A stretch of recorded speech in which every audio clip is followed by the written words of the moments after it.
یہ فرمائیے گا کہ جو کل ایک اقلیتی رکن نے شراب کے اجازت ناموں کے حوالے سے بات کی تھی، قرارداد پیش کی تھی، اسے رد کر دیا گیا، تو آپ کیا سمجھتے ہیں اس قرارداد کو رد کرنے کے حوالے سے آپ کیا کہیں گے؟ اور پھر شراب کے اجازت ناموں کی جو اجازت نامے ہوتے ہیں ان کے ختم کرنے کے حوالے سے اسلام اس حوالے سے کیا کہتا ہے؟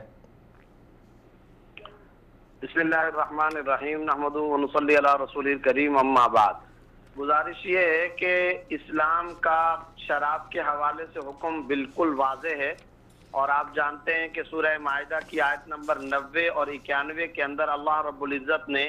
شراب کو بت پرستی کے ساتھ، جوئے اور قمار کے ساتھ ذکر فرمایا ہے۔ چنانچہ سورہ مائدہ کی آیت نمبر 90 میں یا ایھا الذین آمنوا انما الخمر والمیسر والانصاب والازلام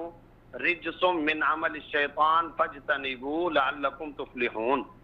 ان تمام چیزوں کو ذکر کرنے کے بعد آگے اللہ تعالیٰ فرماتے ہیں کہ یہ نجس ہے، شیطانی عمل ہے، تم اس سے رک جاؤ، اجتناب کرو، شاید کہ تم اس سے فلاح پاؤ گے۔ آیت نمبر 91 کے اندر فرمایا انما یرید الشیطان ان یوقع بینکم العداوۃ والبغضاء فی الخمر والمیسر ویصدکم عن ذکر اللہ وعن الصلاۃ فہل انتم منتہون۔ شیطان تو تمہارے درمیان عداوت اور بغض ڈالنا چاہتا ہے جوئے کے راستے سے اور شراب کے راستے سے، اور اس ذریعے سے ذکر اللہ اور تمہاری ذمہ داریوں اور نماز سے شیطان تم کو غفلت کے اندر مبتلا کرنا چاہتا ہے۔ کیا تم اب رکو گے یا اب بھی نہیں رکو گے؟ اس کے بعد پھر 92 کے اندر فرمایا وَأَطِیعُوا اللَّهَ وَأَطِیعُوا الرَّسُولَ فَاحْذَرُوا، اللہ اور اس کے رسول کی اتباع کرو اور رک جاؤ، تھم جاؤ، باز آ جاؤ۔ اب آپ خود سمجھ سکتے ہیں کہ بالکل وضاحت کے ساتھ اللہ رب العزت نے ان آیات کے اندر شراب کی حرمت کو بیان کیا، اس کو شیطانی عمل قرار دیا، اجتناب کرنے کا حکم دیا،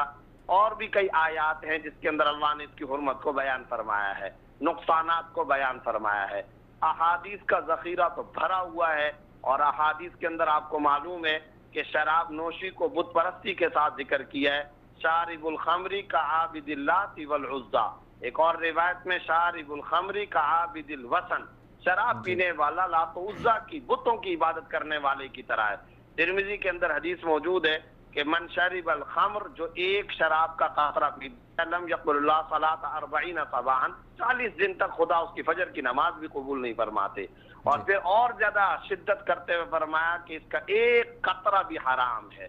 ایک ٹکڑا بھی اس کا حرام ہے۔ پھر وہ حدیث تو بہت ہی مشہور ہے جس کو آپ نے بھی کئی دفعہ پڑھا ہوگا، شراب کے سلسلے میں رسول اللہ صلی اللہ علیہ وسلم نے فرمایا کہ اللہ تعالیٰ 10 بندوں پر لعنت بھیجتے ہیں، ان میں شراب ڈھولنے والا، شراب کی سروس پیش کرنے والا، شراب نچوڑنے والا، جس کے لیے نچوڑی جا رہی ہے، جس کے لیے پیش کی جا رہی ہے، جس سے سرخان پر اس کو لایا جا رہا ہے وغیرہ۔ یہ قرآن و حدیث بالکل واضح ہے، اور یہ آج باتیں ہم کو کرنی پڑ رہی ہیں، بہت دکھی دل کے ساتھ ہم یہ باتیں کر رہے ہیں، کیونکہ ہم نے کبھی تصور نہیں کیا تھا کہ کیا ایسا زمانہ بھی آئے گا، ایسا دور بھی آئے گا جس میں ہمیں شراب کی حرمت پر بھی بات کرنی پڑے گی۔ یعنی اب ایسا دور ہے کہ زنا، بدکاری، ڈاکہ، چوری، قتل، اس کی حرمت اور اس کے ناجائز ہونے اور اس کی مذمت پر بھی ہم کو بات اور گفتگو کرنی پڑے گی، یہ کبھی سوچا بھی نہیں تھا۔ بہرحال اسمبلی کی جو صورتحال ہے وہ ہمارے لیے، سب کے لیے، اسلامیہ نے پاکستان کے لیے سر شرم سے جھکا دینے کے لیے کافی ہے کہ ایک ہندو پارلیمنٹیرین وہ کھڑے ہو کر کے یہ کہہ رہا ہے کہ شراب قرآن شریف کے اندر حرام ہے، اور آپ سنتے رہتے ہیں کہ ہمارے کئی لبرل اور سیکولر احباب اس طرح کی باتیں ٹیبل ٹاک کے اندر بیٹھ کر کے کرتے رہتے ہیں۔ جناب شراب کو تو قرآن نے حرام نہیں کہا ہے، یعنی ان کی مرضی کے مطابق نعوذ باللہ اللہ تعالیٰ کو لفظ حرام اتارنا چاہیے تھا۔ اللہ عمل شیطان اس کو کہہ رہا ہے، اللہ اجتناب کرو کا حکم دے رہا ہے، اب رک جاؤ گے کہ نہیں رک جاؤ گے؟ اللہ بت پرستی کے ساتھ اس کو بیان کر رہا ہے۔ آپ کسی کسان سے جا کر کے پوچھیں، سڑک پر کھڑے ہوئے کسی ایک عام آدمی سے پوچھیں کہ جس چیز کو اللہ تعالیٰ اس انداز، اس لب و لہجے کے ساتھ بیان کر رہے ہو تو کیا وہ چیز حلال ہوتی ہے؟ کیا وہ چیز درست اور جائز ہوتی ہے؟ ہرگز نہیں۔ یعنی آج مسلمانوں کے سو کال، جو مسلمانوں کے دانشور اور لبرل اور سیکولر ہے، وہ تو کہہ رہے ہیں قرآن میں نہیں ہے کہ شراب حرام، اور ہندو پارلیمنٹیرین کھڑے ہو کر کے کہہ رہے ہیں کہ قرآن میں شراب حرام ہے۔ ہندو کو نظر آ گیا، مسلمان کو نظر نہ آیا۔ ایک المیہ تو یہ ہے، اور دوسرا جو المیہ ہے وہ یہ کہ اسلامی جمہوریہ پاکستان کی پارلیمنٹ ہے، اور اس پارلیمنٹ کے اندر وہ آواز جو بل کے حق میں جا رہی ہے کہ شراب پر پابندی لگنی چاہیے، وہ آواز مدھم سی ہے، وہ آواز ہلکی سی ہے، اور وہ آواز دبی ہوئی ہے، اور وہ آواز کہ جس کے اندر کہا جا رہا ہے نہیں جی اس بل کو کمیٹی کے حوالے کر دو، شراب پہ پابندی نہیں لگنی چاہیے، وہ آواز گونج رہی ہے، اور وہ پورے کے پورے پارلیمنٹ کے اندر، پورے ایوان کے اندر وہ آواز گونج رہی ہے، اور پھر میڈیا اس کو دکھا رہا ہے اور دیکھ رہا ہے۔ اب آپ بتائیے کہ یہ کتنے افسوس کا مقام ہے، اور ہماری جبین، ہمارا ماتھا سر شرم سے جھکا دینے کے لیے کافی ہے۔ اس موقع پر میں اسٹیبلشمنٹ سے بھی ایک بات کہنا چاہتا ہوں، اور آپ مجھے اجازت دیجئے تو میں مقننہ سے، مقتدرہ سے ایک بات ضرور کہنا چاہتا ہوں، وہ یہ ہے کہ پاکستان کے آئین اور دستور کے اندر بڑی وضاحت کے ساتھ یہ بات ایک نہیں کئی دفعہ درج کی گئی ہے کہ یہاں پر اسلامی قوانین ہوں گے، قرآن و سنت کو سپریم لا بنایا جائے گا،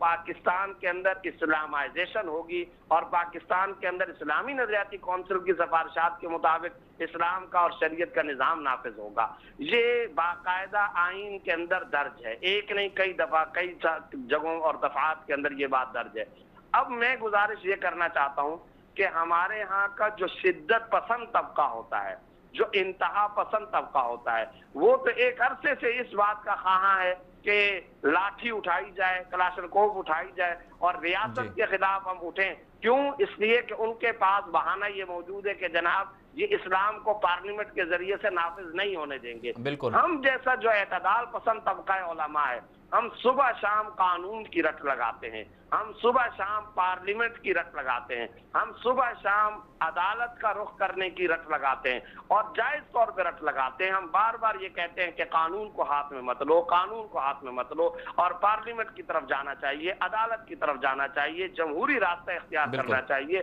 قانونی راستہ اختیار کرنا چاہیے۔ لیکن آپ مجھے بتائیے جب پارلیمنٹ کے اندر اس طرح اسلامی شریعت کے قوانین کا کھلواڑ کیا جائے گا اور اس کا مذاق اڑایا جائے گا، تو پھر پاکستان میں موجود اعتدال پسند طبقہ علماء ایسے انتہا پسندوں اور شدت پسندوں کو کیا جواب دے سکیں؟ بالکل مفتی صاحب ایک اور بات، جی بالکل مفتی صاحب آپ کا یہ تو پوائنٹ آگے، ایک اور بات ساتھ میں یہ بھی فرما دیجئے کہ جو شراب کے اجازت نامے ہیں وہ کہا جاتا ہے کہ پاکستان میں غیر مسلموں کے لیے ہے، تو اس میں پھر اگر بالکل اسے منسوخ کر دیا جائے گا تو پھر غیر مسلم ظاہر سی بات ہے وہ بھی تو پھر شکوہ کناہ ہوں گے کہ ہم تو اپنے مذہب کے مطابق یا اپنی جس طرح بھی ان کا جو ان کے عقائد ہیں اس کے مطابق ہم کیا کریں، تو اس کا کیا حال ہے؟ پھر گزارش یہ ہے کہ پچھلے سال سندھ ہائی کورٹ کے چیف جسٹس صاحب نے ہیرنگ کی تھی، اور سندھ ہائی کورٹ کے اندر باقاعدہ انہوں نے غیر مسلموں کو بلایا تھا،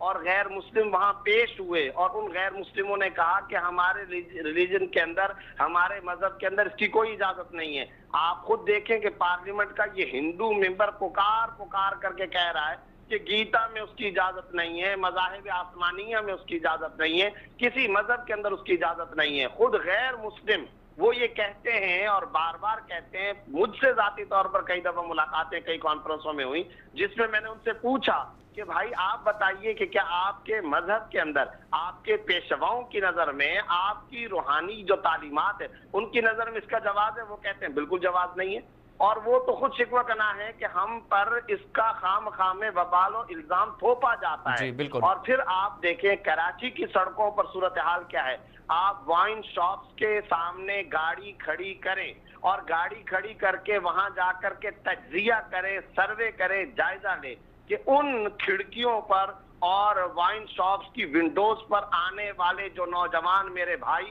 اور میری نوجوان بہنیں، وہ جب آتے وہ ہندو ہوتے ہیں، وہ سکھ ہیں، وہ مجوسی ہیں،